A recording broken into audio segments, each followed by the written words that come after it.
अवधूत चिंतन श्री गुरुदेव दत्त स्वामी महाराज की जय, छत्रपती शिवाजी महाराज की जय। आज वसंत पंचमी आहे। आज आपल्या लहान मुलांवर त्यांचं औक्षण करावं। दर्भाची काडी असते किंवा मग तुळशीची काडी किंवा सोन्याच्या काडीने आपल्या मुलांना जिभेवर ऐम काढायचं आहे। हे कशासाठी काढायचं असतं? हे प्रत्येक पंचमीला करायचं आहे। आजच नाही, प्रत्येक पंचमीला आपण ही सेवा करावी।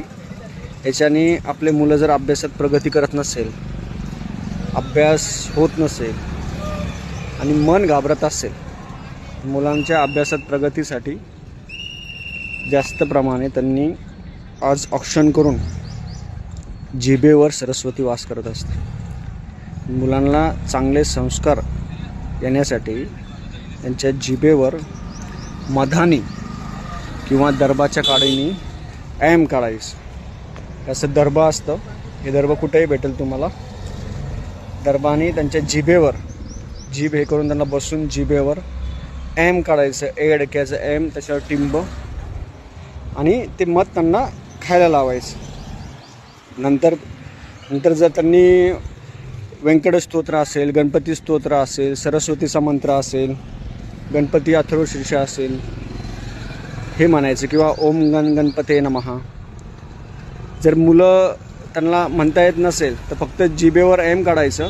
हे कोणीही 10वी 12वी स्पर्धा परीक्षा देणारे किंवा जे महाराजांची सेवा करतात, हे सगळेजण आपापल्या जिभेवर आपण करू शकतो। तसं आजचं खूप महत्त्व आहे, पंचमीचं खूप महत्त्व आहे, तर सगळ्यांनी कर। अवधूत चिंतन श्री गुरुदेव दत्त स्वामी महाराज की जय, छत्रपती शिवाजी महाराज की जय। आज वसंत पंचमी आहे। आज आपल्या लहान मुलांवर त्यांचं औक्षण करावं। दर्भाची काडी असते किंवा मग तुळशीची काडी किंवा सोन्याच्या काडीने आपल्या मुलांना जिभेवर ऐम काढायचं आहे। हे कशासाठी काढायचं असतं? हे प्रत्येक पंचमीला करायचं आहे। आजच नाही, प्रत्येक पंचमीला आपण ही सेवा करावी।